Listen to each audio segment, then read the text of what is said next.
Committee report says go and renegotiate this loan request. I don't know what's wrong with colleagues. That you can say all the things that you have said, and then you say you want the loan approved. Remember, we have approved loans here before, and the president said, don't process them.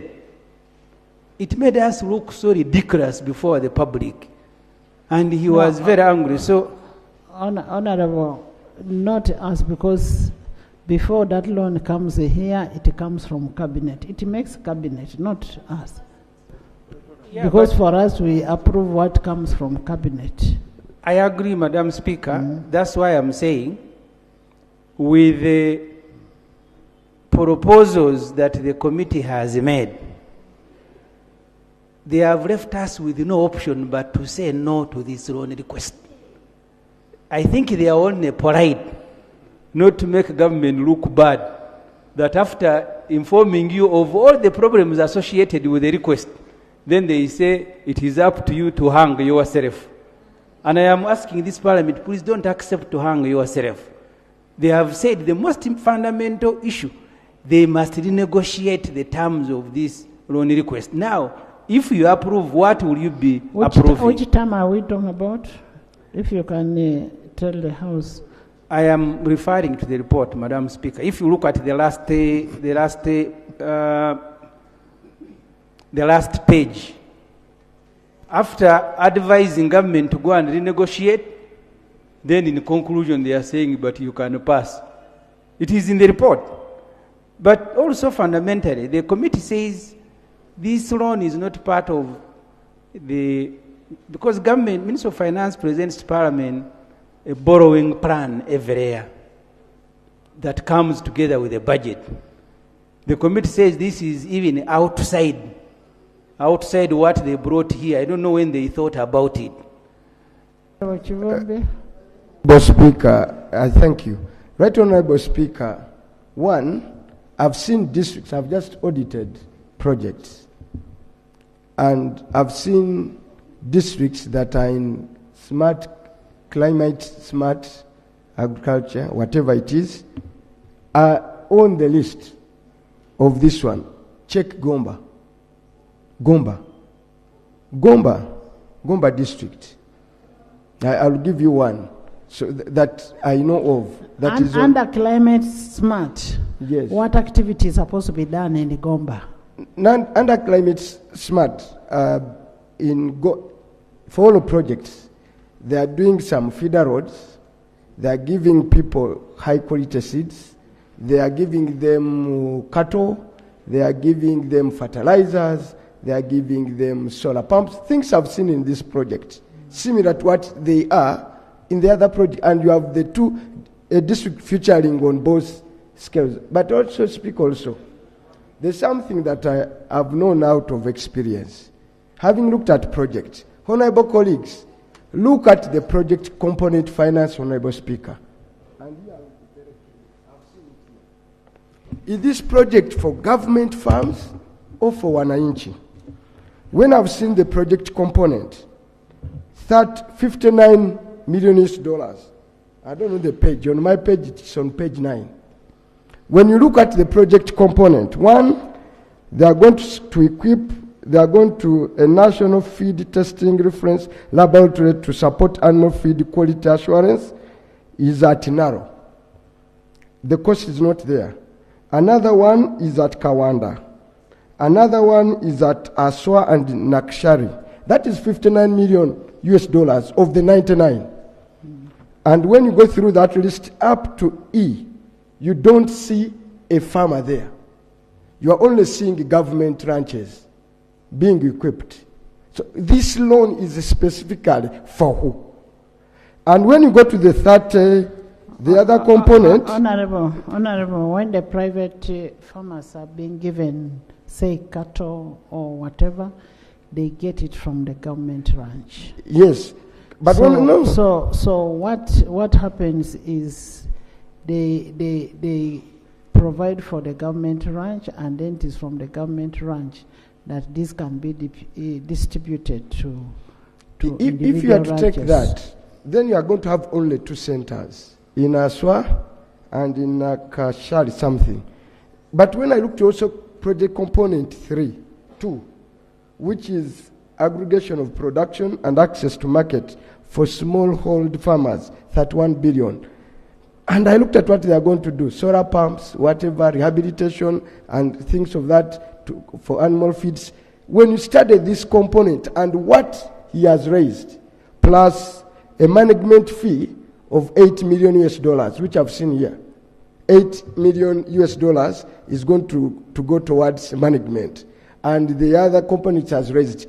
Is this project, because that's at the core of our report, is that most projects we have looked at don't place money where it is adequately needed. It goes to components where it is easy to eat the money through consultancy, through management, through other things. And by the time you evaluate a project component, and in my report I'm going to give you a couple, including a GROW, which GROW I looked at it and the project loanable component is only $30 million out of 217. This looks like a classical failed project that is intended to benefit only the elite, not the real farmers. And I'm not convinced now that this committee has adequately looked at this, had time to look at this project, the benefits, who will put a project component on all these 59 and tell us who exactly is going to benefit. I see a similarity with the pile of projects I'm going to give you here. Yeah. None has succeeded. Okay. I want to thank you very much. Even before we discuss this request, the chair of the committee has raised fundamental issues. First issue is that they did not have adequate time to scrutinize this loan request and therefore advise Parliament adequately. That is in his report. Then he says you have nearly $3 million US to buy 15 vehicles. Management, etc. They were unable to look at the detailed cost component. And then the chair of the committee, while presenting the report of the committee,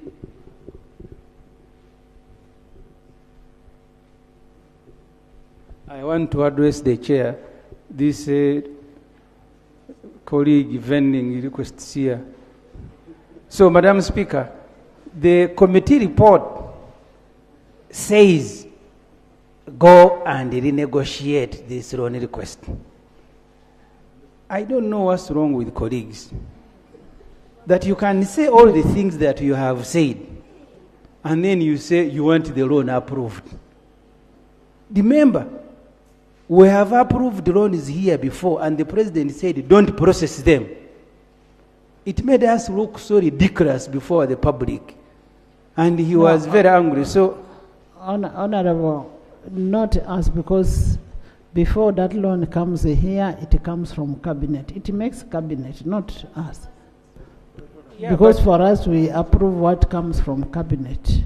I agree, Madam Speaker. That's why I'm saying, with the proposals that the committee has made, they have left us with no option but to say no to this loan request. I think they are only polite, not to make government look bad, that after informing you of all the problems associated with the request, then they say it is up to you to hang yourself. And I am asking this Parliament, please don't accept to hang yourself. They have said the most fundamental issue, they must renegotiate the terms of this loan request. Now, if you approve, what will you be approving? Which term are we talking about? If you can tell the House. I am referring to the report, Madam Speaker. If you look at the last page, after advising government to go and renegotiate, then in conclusion they are saying, but you can pass. It is in the report. But also fundamentally, the committee says this loan is not part of because government, Minister of Finance presents to Parliament a borrowing plan every year that comes together with a budget. The committee says this is even outside what they brought here. I don't know when they thought about it. And then, most important, Madam Speaker, you are going to borrow to finance the budget 34 trillion shilling. Already, in the report on loans that the minister presented here, where the public debt now stands at 106 trillion. But there is almost a permission we've given them that to finance this budget, you borrow another 34 on top of 106. And in their own report presented here, the minister said now there is a high risk of distress in his report. I therefore thought, Madam Speaker, if you allow me later, I will come and make my submission. But I thought, yes. Yes. Right Honourable Speaker, Peter. there seems to be some contradictions here. With due respect, Right Honourable Speaker. Peter. The chair, while submitting on these loans, personally, I was there when you were referring the loan to the committee. We got enough time to scrutinize the loan, and that did not come from the chairman. We interacted when the chairman was submitting here, Right Honourable. We interacted with all the stakeholders. Let's have respect for each other. So what's wrong with it? I am not debating, Right Honourable. I am not responding with due respect to the senior. That our chairman did not mention anything to do with the time bounds, that we didn't have enough time. We interacted with all the stakeholders. Honorable members, the chair said that the committee is expected to report back within 45 days. However, because of the urgency of the loan and because of the timeline, and even when I was referring this committee report, this loan request to the committee, I requested them to come back today because of the deadline that was given to us. This loan is supposed to be signed off on 12th, and today is 9th, and that is basically what happened. And the chairperson said he would have wanted to use the 45 days. However, because of the timeline that was given to the House, that's why this loan has had to come back today. Yes, Honourable Minister. Thank you, Right Honourable Speaker. Right Honourable Speaker, it is true this loan has strict timelines. We must sign off by 12th, or else we lose the money, and also all other programmed borrowing under IFAD. But maybe what I can clarify, while we're on short recess, this loan was brought to my office. And we could not call the House just to receive one single loan. The loan was brought. You remember we had a short recess of almost 1 month plus, when people were busy looking for votes. So the issue is not finance or whichever. The loan came and it was here.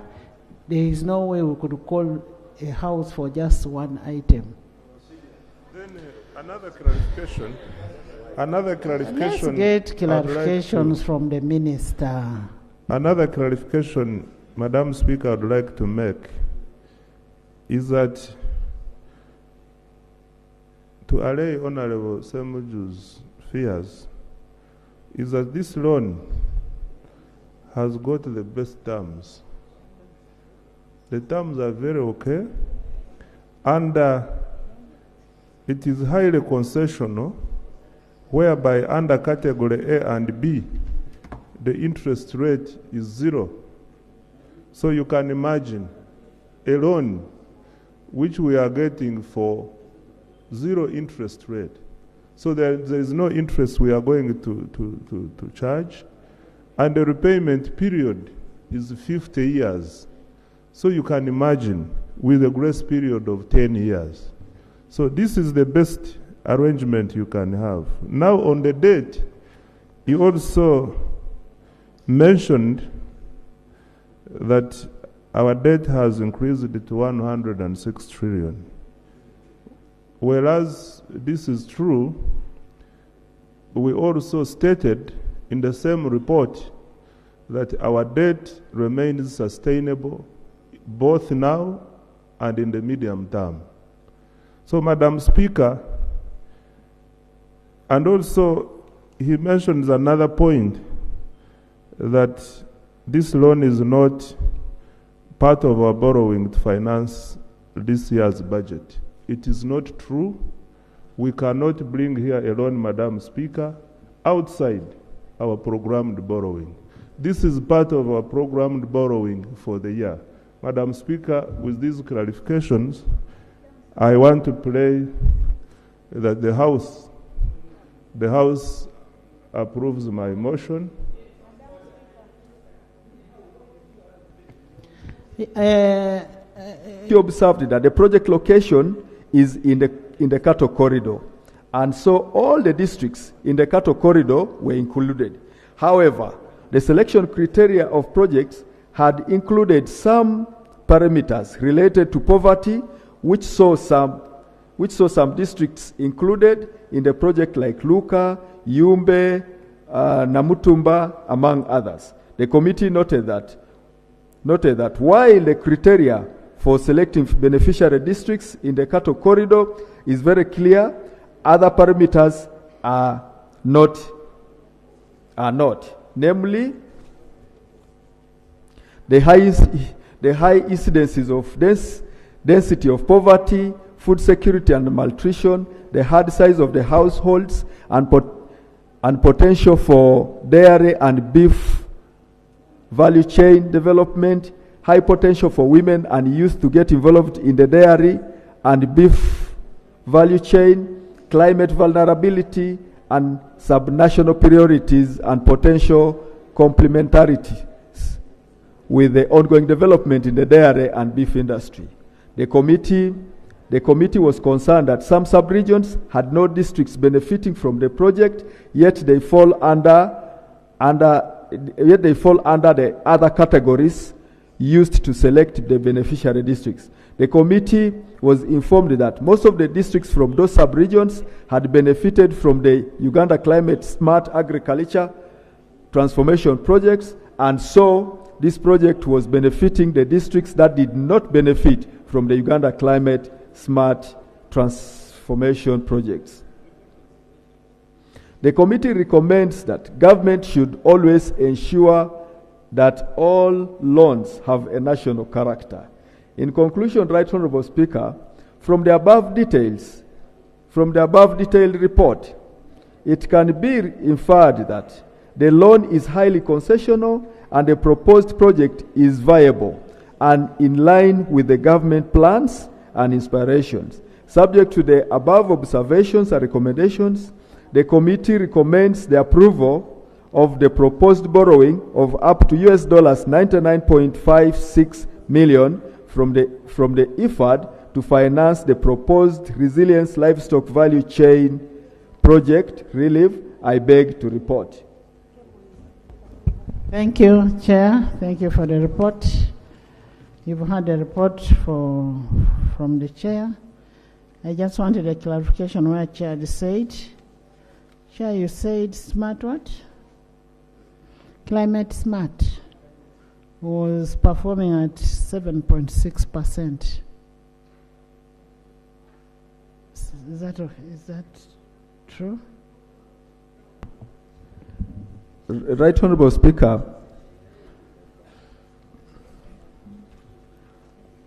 you remember that on the 25th, the loan on Climate Smart became effective on the 25th of June 2024. And this loan was passed by this very House. The loan amount was 325 million, and to date, most of the components in this project, in this loan, in this facility, have not actually taken off, except for the ones being implemented under local governments. That is the roads under. I think. What activities have not taken off? Right Honourable Speaker, due to constraint of time, we're supposed to go to the field with the Ministry of Agriculture to assess the performance of specifically this loan. Because when we looked at the report that was laid by Ministry of Finance, Planning and Economic Development, they had only showed that the disbursement was only 26 out of 325 million US dollars. Only 26.5 had been received from the World Bank to finance this project, translating to the disbursement rate of only 7.6%. So the financial performance is actually indicating that it's very low. Compared, looking at the time, over the last 1 year, we have only had a disbursement of 7.6%. So maybe the Ministry of Agriculture, unfortunately the Minister of Agriculture is not here, maybe he would be the right person to explain why. No, he delegated the Minister of Finance. Where is Honorable Musasisi? He is gone out. Get for me Honorable Musasisi. Can I find out something? The interest that we are paying, are we paying the interest on 325 or on 26? Honorable Musasisi,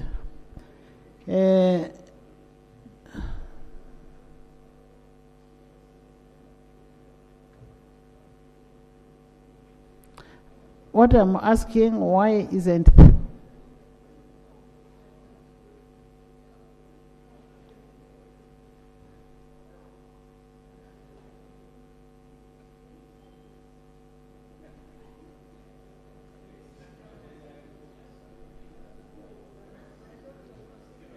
Yes, Honorable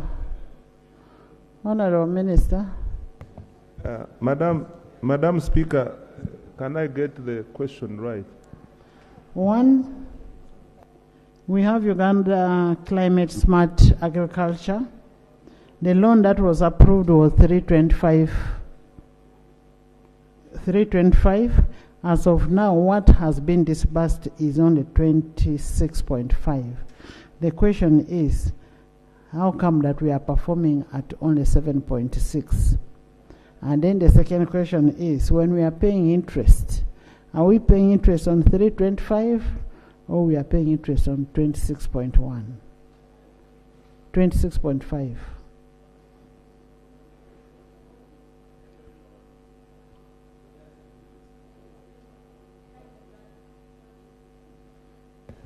Madam Speaker, the interest is normally charged on the total loan amount. That is the 3.25. Yes. Why is the absorption low? Why the absorption low? Now the entity implementing can answer that.